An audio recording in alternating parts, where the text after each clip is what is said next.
Hello, hello. Welcome back to From Success Principles to Properties.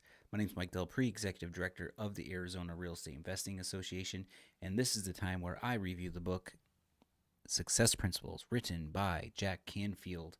So check it out. It's on Amazon, it's online. I'm sure you can find it anywhere. Do highly recommend checking it out and purchasing it and reading it for yourself. However, what I'm going to do here in this every episode, 64 episodes is what we're working on because there's 64 principles, and within those principles they all build on top of each other. So you need to start at episode 1 and go all the way to 64 to build this foundation that's going to impact your life, change the direction of your life, and give you the knowledge and the resources to do so. So I am just checking out here to make sure we're live and everything's working out. Drop a question in the comments. Give us a subscribe, a like, ask a question, engage. The Today's episode is episode 15, and be willing to pay the price. Be willing to pay the price of success. So I will be here to read directly from the book to give you my thoughts as to what Jack is saying, as well as um, the from success principles to properties part of it. I use this book to change the way I think. So it's more about mindset than actually the business. So you have to get the mindset down in order to be successful in the business. So this book allowed me to do so because where I'm from and the way I was raised, you just don't know what you don't know, and your environment does play a part of who you become. And I just didn't have when I was younger rich people to look up to. I didn't have books put in front of me. I didn't have the best schools. I didn't have those type of opportunities um, like some do. So what do we do for those that don't have that opportunity? What do? We got to be self-made. We got to go out there and figure it out ourselves. You got that burning desire to want something more, something different, and you got to go get it yourself and figure it out.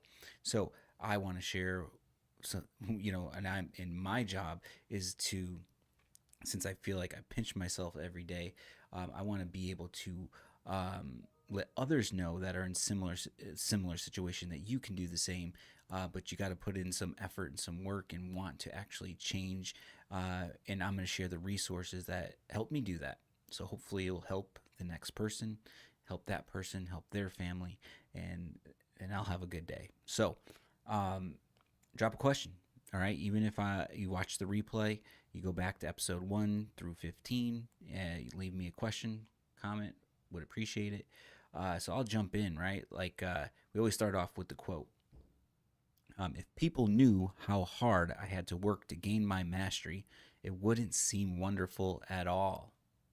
It's a lot of work behind the scenes, right? Sometimes when we're on Instagram, you see the cars, you see the watches, you see all the great vacations, you see all that good stuff, and it's like, I want to do that. But you don't see what's behind the scenes all the time. That's not what people always show.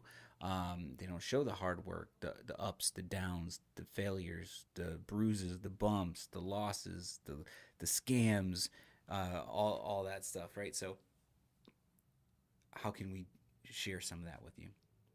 So that was said by Michelangelo, Renaissance sculptor and painter who spent 4 years lying on his back painting the ceiling of the Sistine Chapel. I didn't know that. So, and I don't review this, I just read right from the book and it's giving you my thoughts. Another thing I heard about Michelangelo, which was a story, I forgot what book I was listening to. He obviously he's the greatest sculptor, right, of all time, and he wanted to show the definition of the human body in the sculptures, right? And he was so passionate about it that he wanted to know if he knew it was on the inside of the body, that would better help him show us on the outside. And so he wanted to see what's inside the body. But I guess at those times, obviously, how do you word this? It was illegal. But I guess in general, they didn't do like autopsies and stuff like that. So, way back in time. So I guess if he was to get caught with a dead body, he couldn't go into it. There wasn't programs where he could, hey, can I do some research, right? Research programs. So, anyways, you go to jail, right? Whatever. So he said it was harder to get dead bodies of obviously rich people. They have tombs or freaking graveyards, whatever it was. So he would go to the homeless area, and I guess when someone dies and they're homeless, they would break in and they would take the body, and then he would do his research on the body. Pretty crazy. He was willing to pay the price.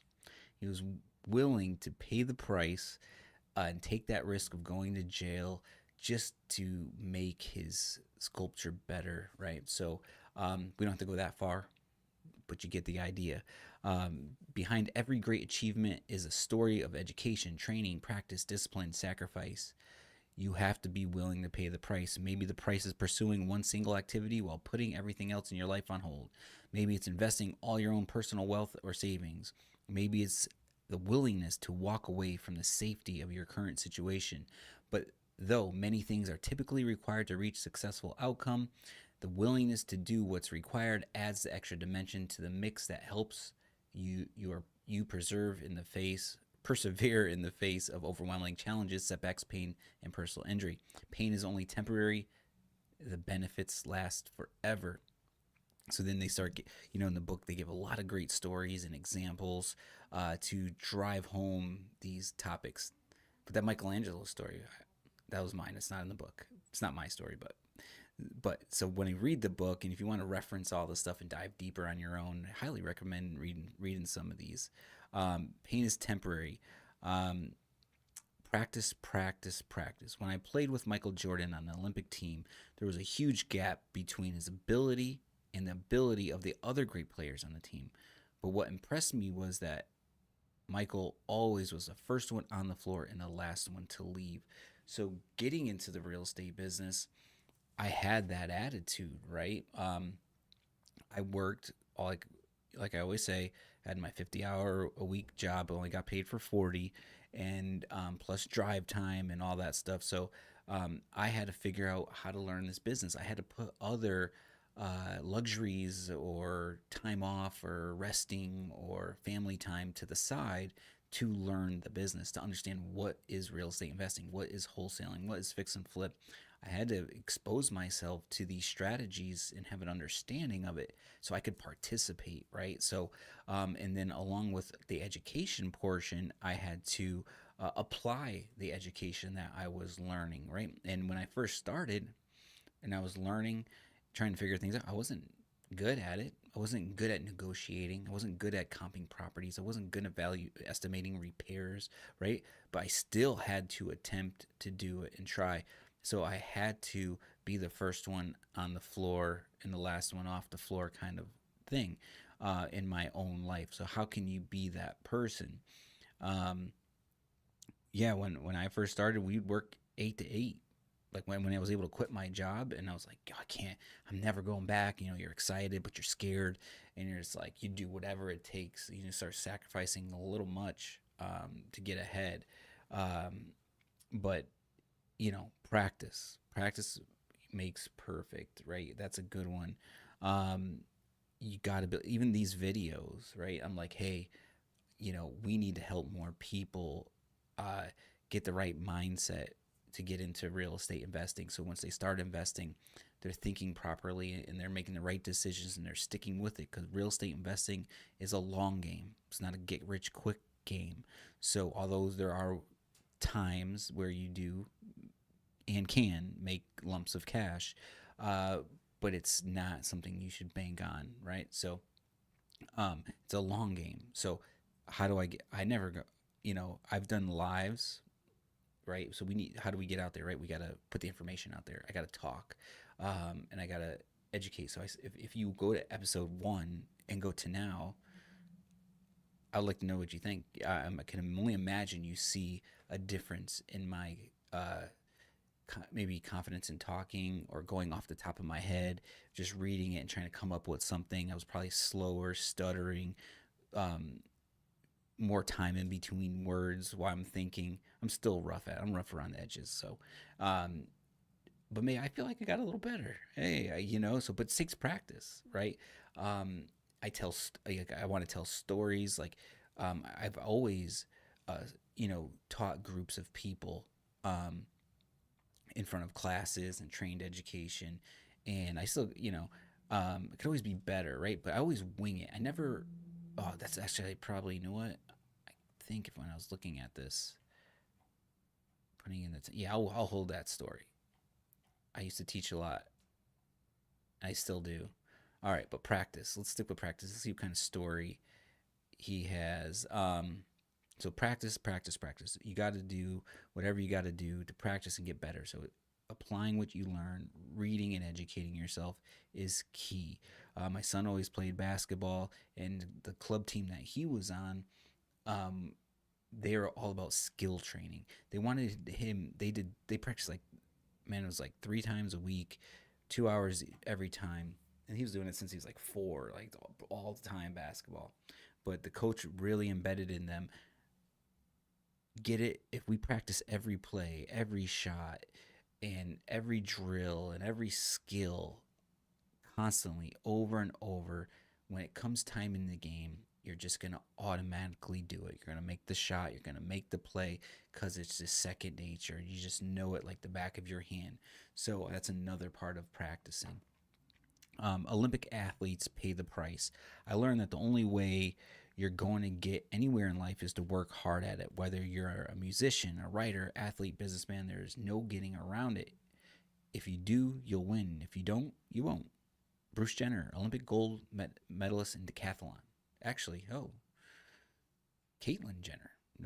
Seems we got to update the book. So, um, let's see. It's not the will to win that matters. Everyone has it. It's the will to prepare to win is what matters. Actually, they have a good book on Caitlyn Jenner, Bruce Jenner. Not book, I'm sorry, Netflix documentary. I would check that out. According to John, writing in the USA Today, the average Olympian trains 4 hours a day at least 310 days a year for 6 years before succeeding. Getting better begins with working out every day. By 7 a.m., most athletes have done more than many people do all day. Given equal talent, the better trained athlete can generally outperform the one who did not give a serious effort and is usually more confident at the starting block. Here you go, right? Like, success leaves clues, right? That's what Tony Robbins says. So if Olympians train like that, so if you want to be good at something and healthy and fit, that's what it takes. Now, do you even, for to do some of the stuff we do we need to be in that intense? Probably not. You can still get ahead, but think about it in real estate investing. So if they're training more, if they've trained and exercised and worked out more than the average person before 7 a.m., and they're probably still working out more throughout the day, think about that. What can you do? Are you doing anything like that? So in real estate investing, let's just take a couple topics. Like, one thing you have to do is market yourself, right? You have to tell people what you do, whether you're a flipper or a landlord. If you want deal flow, you want opportunities to buy houses to come into your life, you need to let people know what you do. So whether it's networking, cold calling, direct texting, direct mail, billboards, PPC, business cards, social media, you have to put your information out there, or else you talk to real estate agents, whatever it is. You need, the more you put out, the more outflow, the more inflow comes in, right? So comparing that to an Olympian, how is your outflow? What are you doing right now to promote yourself? Whether it's friends, are you telling, I don't want to tell my friends, I don't tell anyone at work, they might think I'm crazy, whatever, right? No. You think an Olympian is going out and not working out? People are going to think I'm crazy if I do as much exercises before they even wake up than they would do all day. And some of these people might not even make it to the Olympics. They don't even have jobs. They got to get sponsors. They're probably barely getting by, some of these people. So what are you doing in your real estate business to be like an Olympian before 7 a.m., right? If you haven't gotten to the business yet, what are you doing like an Olympian? Are you reading Are you networking? Are you meeting people? Are you at least watching YouTube videos? Are you trying to apply what you're learning in those videos at least, right? So, um, although most of us reading this will never become Olympic athletes, nor do you want to, you can become world class in whatever you do by putting in the disciplined effort to excel at your chosen trade, craft, and profession. To win at whatever game you choose to play, you need to be willing to pay the price. Um, like we were talking about preparing, um, 10 times perfectly. If I miss a day of practice, I know it. If I miss 2 days, my manager knows it. If I miss 3 days, my audience knows it. Ooh, that's a good one. Andre Previn. Um, that's a good one, right? And I heard another thing. I think if you miss something 2 day after 2 days, that you're starting a new habit. So if you had a habit of constantly always working out or doing whatever it is you do, once you don't do it for 2 days, you're starting a new habit of not doing it. So I always thought that was a good one too. So if you're not writing offers, I always feel that if you're analyzing and writing offers is the highest income generating activity you could be doing in real estate investing. So I'm just trying to play with the quotes for real estate investing. So if I miss a day of practice, so if you miss a day of writing offers, you know it. If you miss 2 days of writing offers, your hmm hmm your bank account knows it. If you miss 3 days of writing offers, your family's gonna know it and feel it. That's for sure. So get out there, write some offers, right? So um, legendary violinist, what did he say, was once confronted by a middle-aged woman after a concert. She gushed, "Oh, I'd give my life to play like you, lady," said Stern. That I did. Oh, so someone said, "Hey, I'd give my life to play like you," and the pianist or violinist said, "I did. I did give my life to play like this." That is your life. It is part of the process. It is the the journey. Putting in the time. All right. Let's see. Um, so he talks about whatever it takes. Oh, okay. I'm going to read this one specifically because I just saw John Assaraf's name. So John Assaraf has put me onto this book, and he was my mentor for about a year. And I followed him before I worked with him, and still follow him to this day. So if you ever watch the hit documentary, The Secret, right, the Law of Attraction, he was in it, and some about him resonated. It was a fascinating story. I was able to, at one of our group meetings, I was at dinner with him, and he explained how The Secret happened. It's pretty cool. You got to be in the game swing. That wasn't planned. It was this that movie wasn't interviewing him wasn't planned, set up, scheduled. He was at an event, I guess, with Jack Canfield and other like-minded people that were in the book. They did their own type of mastermind, and I guess if I remember correctly, this the documentary creator, the producer, showed up at their mastermind. I guess maybe she heard about it or whatever, and she just interviewed them and didn't even know. No one even knew it was going to be a movie or a success or anything. And then when they rolled it out, it just blew up, right? So he was already successful in business, but he was out there sharing the information, networking. He was in a mastermind. He was around people that were like him, getting better, and someone asked to interview him. He just interviewed and moved on with his life and continued doing what he was doing, and boom, probably catapulted his life and his career, right? Like I remember asking him, I forgot the exact question. I was like, "Where's this?" Because there's so many people in it. I was like, "Where's this person?" I liked what they said. He's like, they're still there, but he's like, some of these people didn't know. If you knew what to do with the opportunity that it was, you succeeded. So some knew what to do with that exposure, and some didn't. And obviously he did because I paid him to be around him. So he rolled out a training program and everything and to help me grow my business, and definitely jumped in on that. So John Assaraf in 1987 from Toronto moved to Indianapolis to become partners in a Remax real estate franchise operation. John was willing to pay the price when his friends were in a bar having a drink. John was working on achieving his dream for convincing existing real estate offices to join REMAX. John approached a minimum of 5 real estate agents every day for 5 years. At first, people laughed John right at their office. Why would they give up part of their existing income or their reputation to join a new franchise that has already failed twice? But John was passionate about his dream. He even tried to enroll #1 real estate office in Indiana at the time. They thought he was crazy. But John persisted, and only 5 years later, he and his associates surpassed $1 billion in sales mark and took the lead. Today, REMAX of Indiana's 1,500 sales associates generate over $4 billion a year in sales and earn over $100 million in commissions a year. Today, John earns a very comfortable residual income from his company in Indiana and lives in Southern California. So, yeah, so you ever heard the story about the vision boards, the movie The Secret, check out John Assaraf. I still follow what he says today and what he preaches. Changed my life. So get a mentor, coach, whether even if you never meet them, and you just read their books and you get to understand who they are and how they think. Have a mentor or a coach. So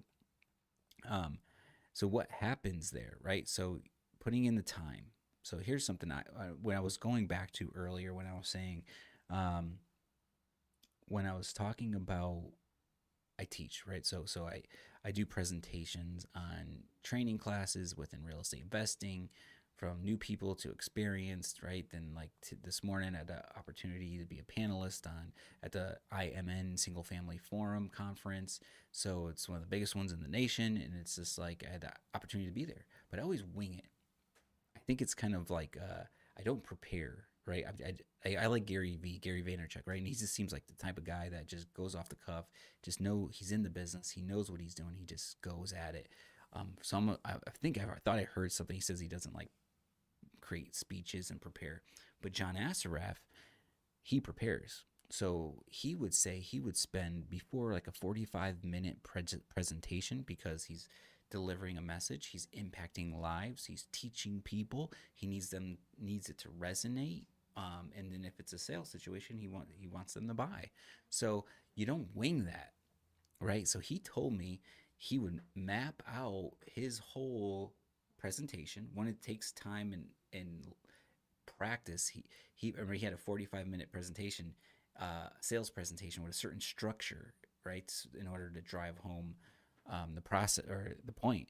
And he said it took him like X amount of years to build it. And everyone in the group was like, "Can we have a copy?" And he gives us everything. No, he gives everything. Anything you want, he just gives you. He's a giver, right? And then someone asked, and he was like, it was the first time I probably ever saw him pause. He's like, and he explained what he put into that presentation, which is amazing. And he gave it to us anyways, of course, right? So, but the amount of hours he says before a 45-minute presentation, I think it was like 50 hours of preparation. So plans out the topic, he goes within his structure, then he has like sticky notes and he puts them on the wall, he gets a mirror, and he puts 50 hours of practice into that presentation before he delivers it. And I'm over here winging training classes just because I know it. I'm delivering the right information. I'm giving the information that people are wanting. But can I be more impactful? Could I have been more impactful? Could I give better analogies or stories to drive home the point and help people understand it? Because people learn differently, right? Maybe I talk too fast, maybe I talk too slow, maybe I stutter. Can I be better? Right. So that really opened my eyes. I always knew this and I've always pushed it to the side, but this year I've kind of came to the conclusion where, we do 200 events a year here at the Arizona Real Estate Investor Association. Over 6,000 people came through our doors. And when I have the opportunity to stand in front of somebody, I'm thankful. And for me to wing it, I'm thinking like, that's not right. I need to prepare. I need to have the right information. I need to present it properly so because they're a member, right? They paid to be a member, right? Or they're a guest. They paid to see the event as a guest. I'm doing them a disservice by winging it, even though I'm confident in the information I'm giving out. Um, there's always, or I could always be better, right?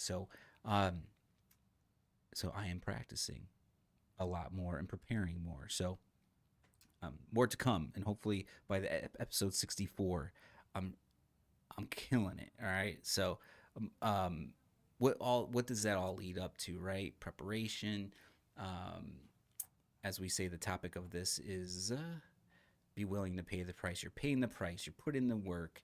You're practicing, and you're doing whatever it takes. You're putting in the time. It starts to build momentum, and we kind of went over the cycle of that yesterday on episode 14. So you're building momentum, right? Um, what does momentum do? When NASA rocket takes off from Cape Canaveral, it uses up a large portion of its total fuel just to overcome the gravitational pull of the Earth. Once it's achieved that, it can virtually coast through space for the rest of its journey. Likewise, an amateur athlete often puts in full training days with Spartan self-discipline for years, but after winning a gold medal or a world championship, offers endorsements, spokespersons, contacts, speaking engagements, merchandise deals, entrepreneurial opportunities have come pouring in, allowing them to slow down a bit and take advantage of the momentum they created earlier in the career. You hear stories like Michael Jordan and all these athletes, right? They make more money off the sponsorships and these joint venture deals than they do from their career playing sports, right? Same concept. So you got to start somewhere. You got to put in the momentum. Like same thing for here in real estate. You know, putting in offers day after day, getting rejected, wholesaling a house here, flipping a house there, making some money, reinvesting into your education and reinvesting into your resources and tools within your business, or reinvesting into your company, your employees, whatever it is. You start to build, you start leveling up and leveling up, and you're building that momentum to where, oh, I look back now and I have all these rentals, right? So now it's like, wow, there's why I'm running AZREIA. There's money coming in. Why I'm sleeping, right? And it's like, wow, if something happened, we still have money coming in from the rental properties, right? It's another stream of income. The more streams of income you have, the more financially healthy you are. And that didn't happen on my first day in the business. It took years, right? Like that, I didn't just wake up, oh, I want to get investing, bought all these properties, and now I'm cash flowing, easy peasy. No, man, like it's you got to build that momentum. So education, application, errors, mistakes, learning lessons, learn from them, grow, keep going. Momentum happens. Start making some money. Start making more money. You start buying rentals. Start getting more rentals. People start lending you money.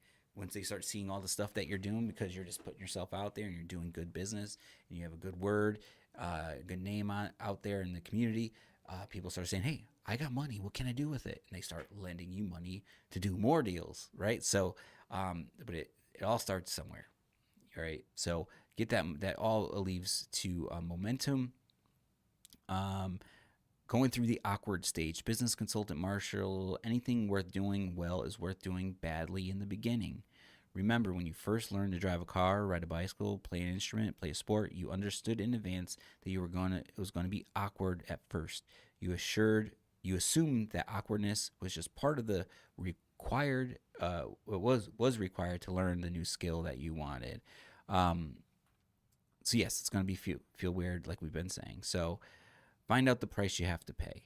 So if you want 30 rental properties, or you want a new car, or you want a new house, or whatever it may be, what's it cost? Have you ever even looked into actually what it's going to cost and what it's going to take to live that lifestyle? So hey, I want this type of car, I want this type of house, I want this type of business, I want whatever, these type of vacations. What does it cost? What do you have to pay to even do that? If you don't know what the price is, you can't choose to pay it. Sometimes the first step is to investigate the steps that will be required to achieve the desired goal. For example, many people perhaps say you want a yacht, but have you ever researched how much money you would have to earn to buy one, or how much it costs to harbor the yacht in a local marina, or how much monthly maintenance, fuel, insurance, blah blah. You may need to research what costs others have had to pay to achieve dreams similar to yours. So once again, asking other people, being around people that have what you want in life, get information from them. So if you want to be a landlord, don't ask your cousin that never bought a house if you should become a landlord. You might want to make a list of several people who have already done what you want to do and interview them about sacrifices they made along their way. So it's all going to be closely, potentially the same. All right, if someone says, "Hey, here's what I went through that owned 10 properties," a lot of that is probably going to be relevant to you, so you know what to expect. So now that you know what to expect, you can now prepare in advance and say, "Hey, this person messed up here. I'm going to go learn how not to do that," to hopefully make your journey a little bit smoother as to why I'm sharing these 64 episodes. You may not want to risk your health, relationships, or entire life savings on a certain goal. You have to weigh all the factors. That dream job may not be worth your marriage, your kids, your lack of balance in life. Only you can decide what is right for you and what price you're willing to pay. It may be that what you want doesn't serve you in the long run, but if it does, find out what you need to do and go about doing it, right? Like I think I was talking today about being, some people want to be billionaires, right? Is that for everybody? You don't have to be a billionaire, right? You can have a great life without becoming a billionaire, right? There's a lot of stuff like things I read and, you're probably not going to have a family. I don't know, right? Like I never interviewed a billionaire, and also a lot of things I always hear, people die. like people, like it's a big business to become a billionaire. Do I want to be a billionaire? That'd be nice, but is that like on my scope? No, man. I everyone's form of success is different, right? The fact that I could do real estate, enjoy my life, enjoy my day. Of course, I always want more. I'm always have what's it called? Hairy, audacious goals, right? So I have them too. But I know, someone would love to do real estate all day and talk on YouTube when they want and stop when they want. How's it going? It's super hard to hear oh, no way.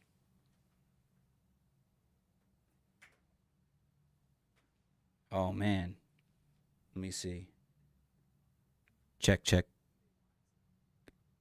I don't know, man. Well, I appreciate you letting me know. I'm gonna have to look up to that. But in the meantime, raise up the volume. So thanks for dropping in, man. Appreciate it. We're actually just wrapping up the final episode of episode 15. Oh, the final part of episode 15. Appreciate you, man. Were we talking about a vacant house last week? Pedro, you can hear. Yeah, so it's me. See, it's always my fault. So take 100% responsibility for your own life, right? Episode 1. Yeah, I got to figure out, maybe I got to get a better mic. But right, this is what I'm saying. I'm practicing right now. I'm going through trying to be better at articulating this book and this information. I shouldn't have to like talk on the mic like this. So maybe I need to up my levels, get better equipment. But I got to make it work, and I'm going to make it work until I figure all that out or want to spend the money to get something better, right? So thanks for jumping in to see. Oh, it's my headphones. Awesome, man. Appreciate you. So you guys have any questions? Hey, I'm here to hang out, right? So if you guys got real estate questions or any questions about the book, I'll hang out this chat. So it's perfect. Yes, thank you. Hopefully, we've done 120 episodes on this, Mike, for our podcast. All right, you can back off a little. Now I'm like all screaming in your ear, right? So that's what I got. Real estate wise, like I said, if you guys have real estate questions, that's ultimately why we're here, right? Apply the book to real estate investing. But if you ever have a real estate investing question, drop it in the comments. Feel free to ask. I'm down to help out anyway. Gonna buy the book right away. Got it on my list. Perfect. Thank you. Yeah, man, great book. Just read it through, man. There might even be some free ones online. PDF or something, right? So definitely check it out. I'll wrap it up if there's no real estate questions. Like I said, I didn't even drop AZREIA. I got to plug AZREIA, the Arizona Real Estate Investing Association, AZREIA.org. Or if you want to know what kind of, if you're in Phoenix, Tucson, you go to AZREIA.org/calendar. We do about 15 events a month around real estate investing, mainly in the Phoenix area. But so definitely check out, see what works for you. We have fix and flip groups, landlord groups, women's group, Cash Flow 101, multifamily groups. Um, Also, our main meeting is the second Monday of every month, right? So this December 11th, 5:45, all chapters meeting. We're doing it online. We're going to have market update for Phoenix, market update for Tucson. We're going to do an ugly sweater contest. So wear your ugly sweater online. You're going to have to, that night, you're going to have to tag us on Facebook or Instagram, and we are going to gather probably two or three contestants, and you're going to have a chance for the community to vote and win $100 for wearing an ugly sweater Monday night. So that's December 11th. But then we're back at it in January. And our theme of the month is wholesaling real estate. So January 8th, I have 4 heavy hitters, local heavy hitters that are going to break down wholesale. It's going to be an expert panel. I got Steve Trang doing sales. I got Novation King doing novations. I have Brent Daniels, all around $1 million wholesaler. And then we have Steve, Brent, Novation, and oh man, who else did I bring? Well, Ramon, my man Ramon Martinez. So he's great at dispositions, how to sell those deals, build those cash buyer lists. So that's going to be January 8th, venue 8600 in Scottsdale. So spread the word. I got my sweater. Hell yeah. Awesome. My birthday month. Let's go. Novation King and Brent. Yeah, man. So, hey, the CEO, are you in Phoenix? And Pedro, man, I'd love to get these guys down in Tucson, man. I need help in Tucson, man. If there's heavy hitters in Tucson or anyone that's doing good business, they're well versed in knowledge in wholesaling real estate, and you're in the Tucson area. Love to have you. I'd love to talk to you. Bring you in front of the group so we could talk about wholesaling. But yeah, January 8th, venue 8600, Scottsdale. We will have that panel plus our market update. I think Tina, Connecticut. Whereabouts in Connecticut? Have we talked? Obviously, I can't see your picture or nothing. So if you're in Connecticut, we haven't met here at AZREIA, obviously. So I'm from Waterbury. So I grew up there until I was about 18 or 19, one of those years. That's funny. So when I say, so you kind of have an idea. Well, I guess Connecticut could be wealthy or not. but anyways, I'm from out there, man. Nice to meet you. Um, all right. So I'm next to Manchester, Bolton. Awesome, man. All these little towns. Yeah, man. Good old Waterbury, man. Grew up there. My whole family's still there. Yeah, man. I got a lot of family out there. So I'm due for a visit. I think it's been a couple of years since I went to Connecticut. So um, it's due. But what we have here, if you could look in the back, the RIA, Real Estate Investing Association. There's a licensed RIA near Buckland Mall. I may know that. You know, it's been a while, right? Like I'm not in the mix. Like, I know Waterbury had a mall. I used to go to Meriden Mall. Was that it? Right? I think Meriden Mall, Danbury Mall. I think those are like the main ones. Um, Used to take the train down to the city all the time. But if you're in real estate investing, man, you're looking to know more. Go to the nationalria.org, and it'll say find a RIA, and you can find a licensed RIA, legit one, in Connecticut. I know there's one out there. So you're probably just a drive away from a similar type organization. Meriden almost emptying out. Yeah, man. I can imagine these malls are all emptying out. Crazy. Well, I have been thinking about going there, so I do need to get back and see the family. Um, awesome. Perfect. I appreciate you, the CEO, Pedro, for hopping on. Like I said, I'm always here for you guys. I haven't committed to a set time of working this in. I know I do it every day, but I just don't have the exact time. But I'll roll one out soon. But either way, if you go to our description for AZREIA, I got some free ebooks in there.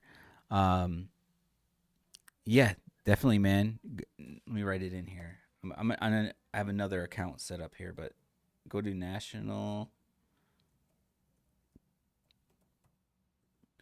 nationalrea.org, and there should be something that says find a RIA, and just look up Connecticut. Yeah. Oh no, January 8th won't be on YouTube. All right, so maybe we could work some out for you, man. If you go to azrea.org and you go to actually our calendar, azrea.org/calendar, right? And you go to January 8th, um, see, guests are $20. So if you're not, it's like a membership kind of thing, but we do stream it. So I'm sure we'll be chatting over the next, we've got a month, but yeah, we do stream our meeting since it's a private. It's not a private. Guests are welcome. It is a private meeting. Um, People do have to pay to get on. So, but yeah, it's gonna be a great interactive. But we will stream it for our members. Is what we do. I haven't thought about bringing it on YouTube yet, just because our members pay for that information. To be in the community. So, but yeah, check it out. Check out our website. Download the ebook, whatever it may be. Uh, I'll see you guys on the next episode. Appreciate everything.